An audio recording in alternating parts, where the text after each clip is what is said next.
Can you see me and hear me? Yes, Mr. Cox, we can see you. Oh, perfect. All right, the legend, Vanessa Bell Calloway. This is such an honor. My pleasure. Nice to meet you, sir. Nice, thank you. I know we have 7 minutes, so I want to get right into this episode of Grand Crew. But before we do that, I would love to know, what do you love about this show?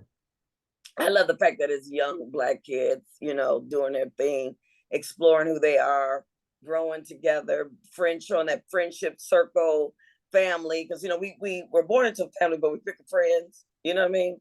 And Yeah. the connection that you stay with good friends that you grow up with, or that you choose to stay with them because they're not your family. You can leave at any time. So I just love all of that. I love all those aspects. Nice. Being in this industry for so long and seeing all the shows and movies, why are shows like this super important for the culture? Well, it's important for these young kids to see, like I just said, friendships are very important.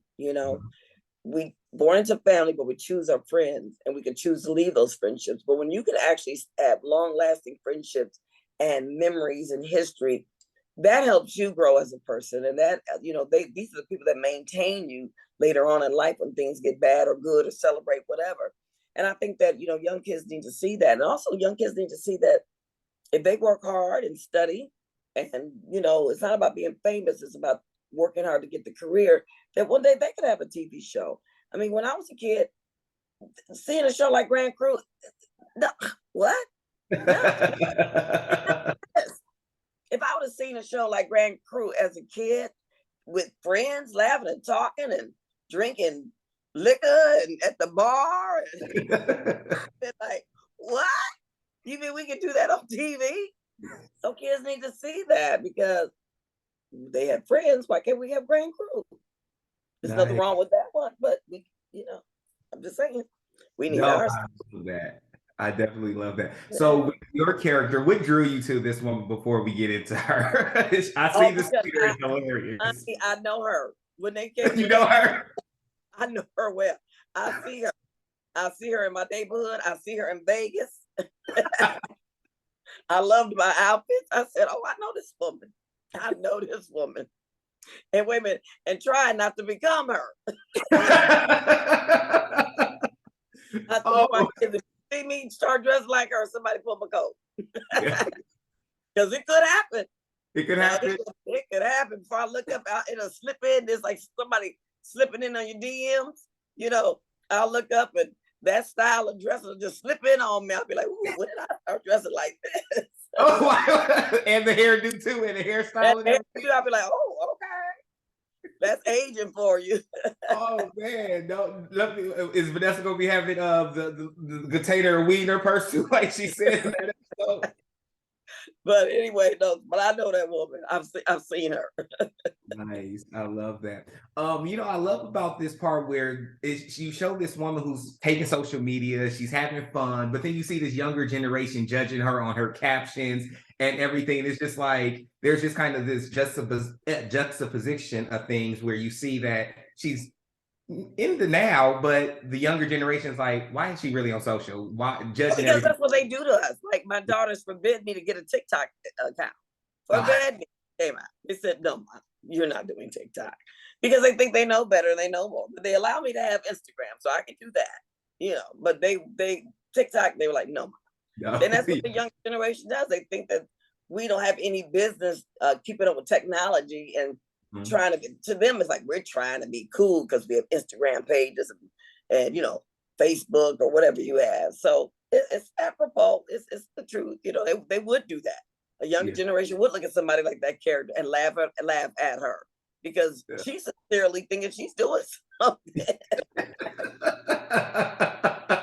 She think, honey, she is about her business, honey.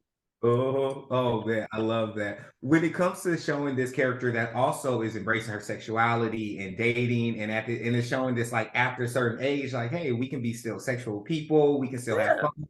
Even though she put water in her wine to stretch it, but that's a different topic of conversation. But no, but that's true. And I think that's very important, especially for women of a certain age. We need to be portrayed as we're still viable, we're still sexy. We still like, to dress and feel good, and we like attention from men or whoever you want attention from, the other sex or the same, whatever you're into. You still want attention. Just because you have a birthday, every year, don't mean you dry up and go in the corner and die. Thank God I love birthdays. I just had a birthday last week and my birthday, I jumped out of bed. I said, thank you, God, I made it. Because aging is a privilege. It's not a given. And I think we need to take this whole thing off of aging, especially for women that, you get older and it's just like, you're just old. No, I'm alive and I'm still smart and viable and I still got a lot to do. So I love the fact that she, was dating their father and was, trying to still get her groove on. I think it's important to show women that we don't have to die just because you turn 50, 55, 60, whatever. Yeah. No, definitely. I have a couple minutes before I have to go. And at the end, we see that, they're still hooking up, right? They're still, even though they both know that they're not a match.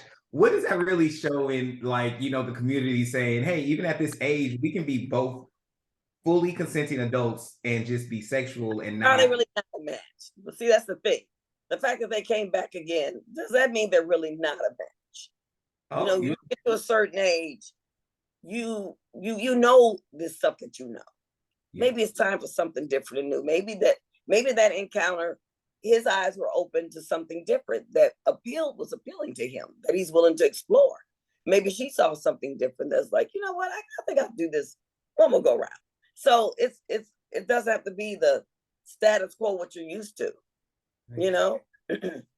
I love that. Thank you.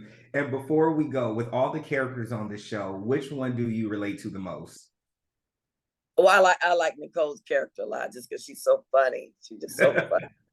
And I think her and Echo play well together as brother and sister. I like them. Yeah. Yes, thank you. And I love you in this episode because especially with the little ad libs and the little nuances you guys had when he said, "Oh, your jacket," you like, "I made it." He was like, "Oh, I like it." She said, "It's ugly." You said, "What'd you say?" So I love those little things ever. It just flows so well. Was gonna beat her down. You're gonna get her, huh? You don't talk about somebody when they make their clothes, honey. You're an artist and you're sensitive about your stuff. Because she did that with full knowledge of what she was making too. Oh, thank you so much, Vanessa. This has been a pleasure. I'm excited to see this episode this week, and thank you once again. My pleasure. Thank you. Nice to have met you. You too.